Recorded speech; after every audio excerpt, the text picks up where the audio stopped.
Hey, this here's the Z28. He's up on the lift right now, getting a little work done. Let's see what we're doing here.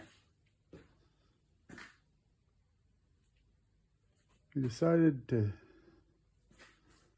stick back in the original 350 after doing a little work on it. You see? Yeah.